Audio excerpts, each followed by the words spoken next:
Hi everybody, Ian Bremmer here. Happy Monday. We are in August, summer. Should be taking it a little easier. Coronavirus, not taking the stress levels off, but hopefully giving people an excuse. If you're not traveling so much, be close with your families, your loved ones, and all of that. Look, this is not a philosophical conversation. This is a talk about what's happening in the world. A little quick take from you.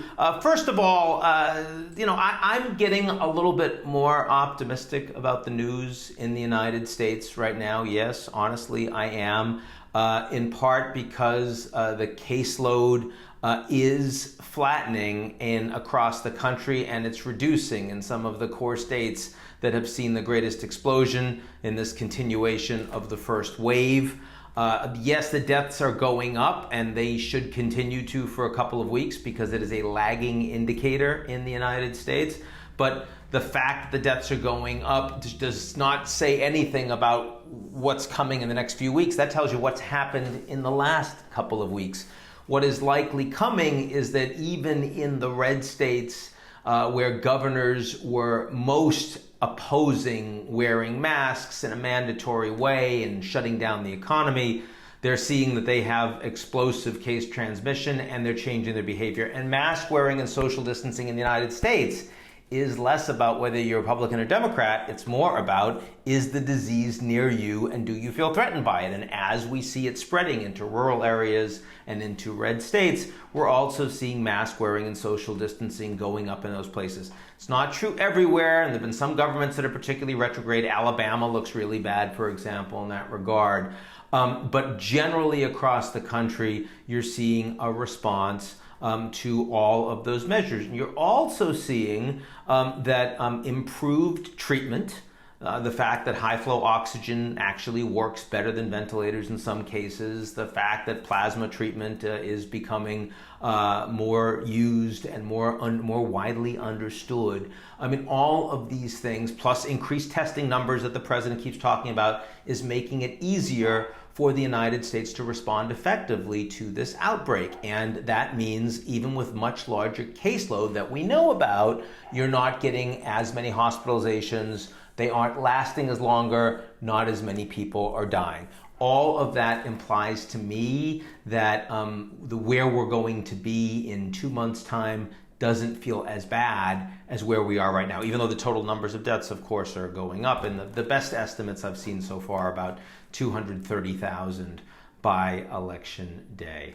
There are more explosive cases that are happening in Japan, in France, in Spain, in the United Kingdom, in Australia. But let's keep in mind that that is from a much, much lower base. And the government response, also learning, is becoming quicker and more effective. And the popular response, better educated around this stuff, also effective. So the impact that's going to have should be smaller than what we saw the first wave. So I mean, even without working vaccines, the learning that's going on around this disease, both the learning in terms of science and also the learning in terms of governments and people, should actually make us get better at handling it. And that makes me more optimistic. When we're talking in March and April and the explosions we saw first in Italy and the massive mistakes made around hospitals there, which got overwhelmed in the United States, New York City metro area, and the massive mistakes made around assisted living facilities and bringing people that had cases there, and then the transmission exploded.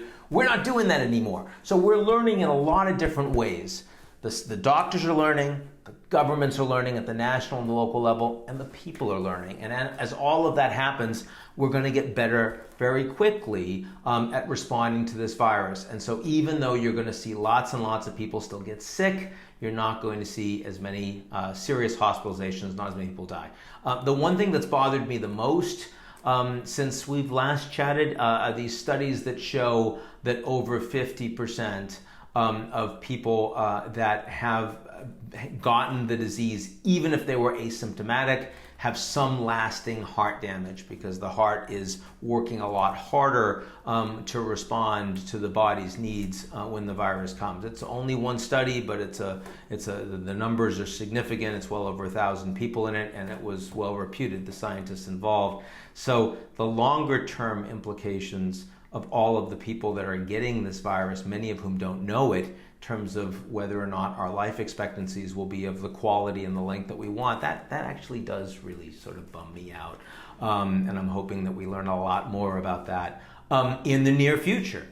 So, I mean, you think about the fact that, we go into our cars and we've got thousands of sensors and we know exactly when we need brake fluid, we know exactly when we need gas, we know exactly, what kind of maintenance we need, real time. And we wouldn't buy a car otherwise. And you look at our bodies and we have nowhere near that amount of tracking and tracing. And frankly, it's not even because the technology isn't there. It's just because we haven't felt comfortable with it. And we also don't really want companies or governments to have access to that data. But in this environment where suddenly you are, bringing this new disease into a meaningful piece of the global population, and unchecked, it hits everyone, right? You look at India, Mumbai, and some 50% of people tested in the biggest slum, over 1 million people, very dense population, already have had the disease, over half. So herd immunity, actually, of some form is going to come there. I mean, the numbers are just good. Within a year, the numbers are going to be astonishing to think about. And, pretty much everyone is going to have people close to them that have been exposed to it. We're going to want to know long-term what that means for our health, long-term what that means for our ability to live the lives that we had been, personally, emotionally, and financially planning for. So that is a worry. Politically, let's leave aside the elections for now. I talked about that last week, and heading in the same direction. U.S.-China, most recent things. First, the TikTok ban. So many people in the media saying this is because Trump is angry at the kids who embarrassed him in Tulsa. He's angry at this comedian that makes all of these really funny TikToks of him speaking. No, I mean, I'm sure he is angry about it, but this has nothing to do with that. It's almost certain that Microsoft or another company will end up picking up TikTok, and all those people can still make fun of Trump if they want to on whatever that new app is. No, this is going after China.